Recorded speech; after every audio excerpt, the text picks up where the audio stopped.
छठ का पर्व विशेष रूप से बिहार के लोगों के लिए एक प्रमुख पर्व माना जाता है और इस छठ के पर्व को लेकर देश भर में जो बिहार से अलग अलग इलाकों से लोग देश के अन्य दूसरे राज्यों में जाकर काम करते हैं, वो वापस अपने घर लौट रहे हैं और घर जाकर छठ पूजा की तैयारियों में शामिल होने की कोशिश कर रहे हैं। रेलवे स्टेशनों से लेकर एयरपोर्ट तक जबरदस्त भीड़ देखने को मिल रही है, लेकिन इस बीच राजनीति भी अपने चरम सीमा पर है। राजधानी दिल्ली, जहां पर बिहार के काफी ज्यादा तादाद में लोग काम करते हैं, राजधानी दिल्ली से वापस बिहार की ओर रुख कर रहे हैं, लेकिन इस बीच दिल्ली में भी छठ की तैयारियों को लेकर सरकार इंतजामात करती है। लेकिन एक बार फिर पुराने ही अंदाज में राजनेताओं के बयान सामने आ रहे हैं। एक तरफ भारतीय जनता पार्टी के दिल्ली प्रदेश इकाई के अध्यक्ष वीरेंद्र सचदेवा ने दिल्ली में जमुना जी के घाट पर जाकर सफाई की, तो दूसरी ओर आम आदमी पार्टी और बीजेपी के नेता प्रवेश वर्मा के बीच जुबानी जंग शुरू हो गई। प्रवेश वर्मा ये दावा करने लगे कि पिछले 10 सालों में जो हाल यमुना का बनाया था आम आदमी पार्टी ने, अब यमुना सुधर रही है। बीते करीब 1 साल में हमने ये प्रयास किया है कि यमुना की सफाई पर विशेष ध्यान दिया जाए और ऐसे में आने वाले वक्त में यमुना को साफ करने में हमारी पुरजोर कोशिशें रहेंगी। निश्चित तौर पर छठ की तैयारियों को लेकर दिल्ली सरकार अपने प्रमुखता के साथ ध्यान केंद्रित करते हुए श्रद्धालु जो जाएंगे छठ की पूजा करने के लिए, जो जाएंगे उनके लिए विशेष इंतजाम कर रही है और सरकार इस बात को लेकर प्रतिबद्ध है कि पूर्वांचल या फिर बिहार से आए हुए लोग जिनकी छठ पर्व में विशेष आस्था होती है, उन्हें किसी प्रकार की समस्या का सामना ना करना पड़े, इसके लिए सरकार तत्पर है। लेकिन आम आदमी पार्टी के दिल्ली के अध्यक्ष सौरभ भारद्वाज और बीजेपी सरकार में मंत्री प्रवेश वर्मा के बीच जुबानी जंग शुरू हो गई। सौरभ भारद्वाज ने कहा कि यदि दिल्ली की मुख्यमंत्री रेखा गुप्ता और प्रवेश वर्मा ये मानते हैं कि दिल्ली में यमुना का पानी साफ हो गया है, तो फिर चलिए और यमुना का 1 लीटर पानी पीकर मेरे सामने दिखाएं, जिससे मैं मान लूंगा कि हाँ, यमुना की सफाई बीजेपी की सरकार आने के बाद हो चुकी है। दोनों नेताओं के बीच, सौरभ भारद्वाज और प्रवेश वर्मा के बीच किस तरीके से जुबानी जंग हो रही है, वो बयान आपको सुनवाते हैं।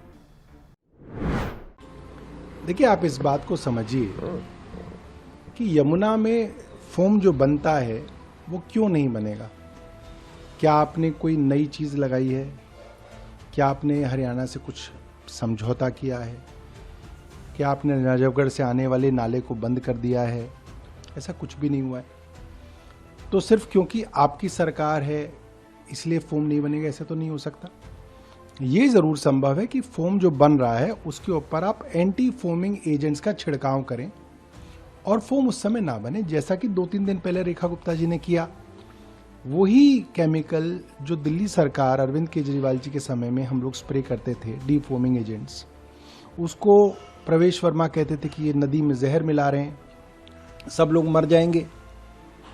वही, बिल्कुल वही केमिकल आप स्प्रे कर रहे हैं और अब वही प्रवेश वर्मा का मंत्रालय दिल्ली जल बोर्ड उसको स्प्रे करा रहा है और आप कह रहे हैं कि साहब देखिए हमने पोल्यूशन खत्म कर दिया। तो आप झूठ मत बोलिए। आप ये बोलिए कि हाँ, जैसे अरविंद केजरीवाल फोम हटाने के लिए काम करते थे वही हम भी कर रहे हैं। हम उनको करने नहीं देते थे, वहाँ हम तमाशा करते थे, ये लोग हमें नहीं तमाशा कर रहे, ये लोग रुक नहीं रहे हैं। तो ये बात साफ हो जानी चाहिए। इसके अंदर झूठ बोलने से कोई फायदा नहीं। अगर आप झूठ बोलेंगे तो मैं रेखा गुप्ता जी से कहूँगा, रेखा गुप्ता जी चलिए मेरे साथ, चलिए प्रवेश वर्मा, और 1 लीटर पानी पी लीजिए मेरे साथ यमुना का। अगर रेखा गुप्ता कह रही हैं साफ हो गया तो वो पानी पी लें, मैं मान जाऊँगा कि यमुना साफ हो गई। में और आज के सैंपल में जमीन आसमान का फर्क है। पीछे से जो पानी आ रहा है, आज के दिन में मैंने बहुत सारे चैनल का ट्वीट देखा है कि पानी बहुत साफ है। जो वहाँ पे व्रतियाँ, हमारी महिलाएं बहनें घाट पर जाके, यमुना के घाट पर जाकर वो ये कह रही हैं कि इससे पहले से हमने साफ यमुना आज तक हमने देखी नहीं। जो यमुना उनको आज दिखाई दे रही है, इससे साफ यमुना आज से पहले उनको दिखाई नहीं दी।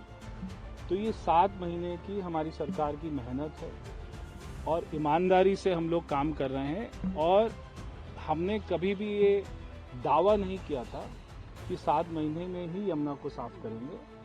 हमने कहा था 3-4 साल का हमारा प्लान है, 3-4 साल में साफ करेंगे। मगर अगर हम आपको दिखाएंगे कि पीछे 10 साल की रिपोर्ट क्या आती थी अक्टूबर और नवंबर के दिन में, और जब भी छठ पर्व आता था तो डीपीसीसी के क्या सैंपल लिए जाते थे और उनका आज के दिन में हम उसको कंपेयर करें तो बहुत ज़्यादा फ़र्क है, ज़मीन आसमान का फ़र्क है। और ये लोग जो वहाँ पर मना रहे हैं छठ पर्व, ये वो कह रहे हैं, हम नहीं कह रहे। तो जो जनता कह रही है हमें उसको मानना है। सौरभ भारद्वाज क्या बोलता है, हमें उसको नहीं मानना। आप फिनलैंड गए थे, वहाँ पे आपने नई मशीनरी देखी जिसको आप इंडिया लाना चाह रहे हैं?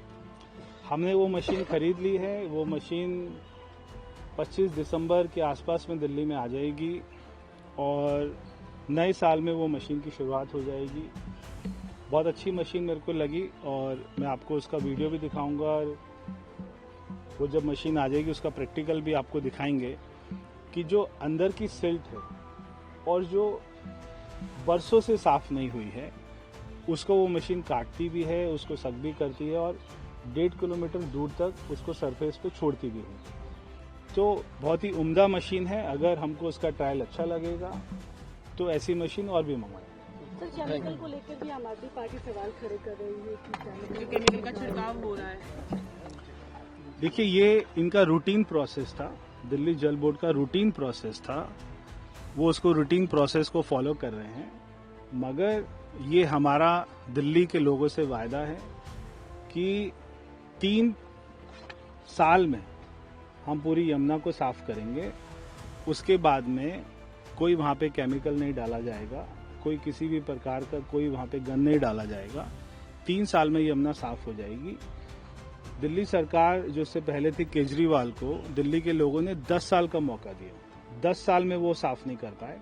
अभी 7 महीने में हमसे जवाब मांग रहे हैं, उनको शर्म आनी चाहिए।